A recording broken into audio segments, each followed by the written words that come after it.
Ngimfunesa kumuzi wakini. Mina. Nawe phela. Sivumelane ngaleyo. Uqoma lokhu akuzi kungisiza. Impho uqomo Jumbo pho. Ujumbo ukuthi ngimqomile sithando sami. Unjani?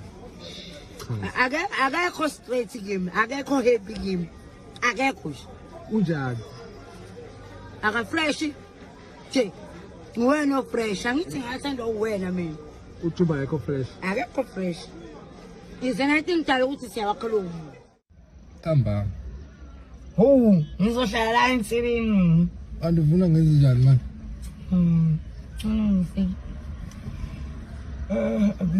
Ngizohlala ngibhoreke. Ngcono kube njani? Ngizili. Ikuphi la? Ngini. Ngihlale la mina. Sofuna ukuhlala ekhaya manje. Ngiyafuna phela ngeke phela.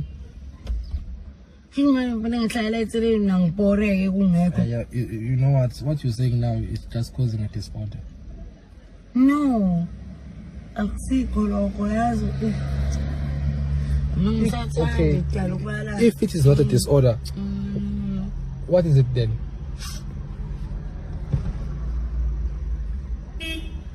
Why am I calling this in the motor parts?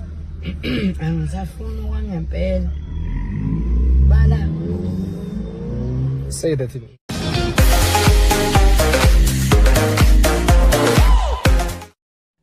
Hello everyone, welcome back to Sunday Live Show. Thank you so much guys for tuning in. Well guys, I'm back again with ama-video kaMadlamini. Njengamuphi guys umuntu wesifazane onodali olotsholiwe washada kodwa osahlala kubo. uMadlamini uthi usefuna ukuyohlala kubo kuKadali. Kuyabhora enseleni especially if uDali engekho. Manje baningi ke banokuthi uMadlamini uyithatha serious yonke lento kuyena kusiwo nomdlalo ukuthi ngampela ushadile nalobhuti ohleze hamba naye. Uzibona nje ewumuntu wakhe futhi lokhu kwangempela. Abanye ke bathi le relationship uMadlamini imvalela ama-angle okuthola umuntu ongamthatha amenze unkosikazi wakhe wangempela. But ke thina ke guys thina bothina siyakujabulela nje ukubona uMadlamini siyamthanda futhi sijabulela ukumbona happy healthy fresh hayi lento esibona lapha na koJumbo.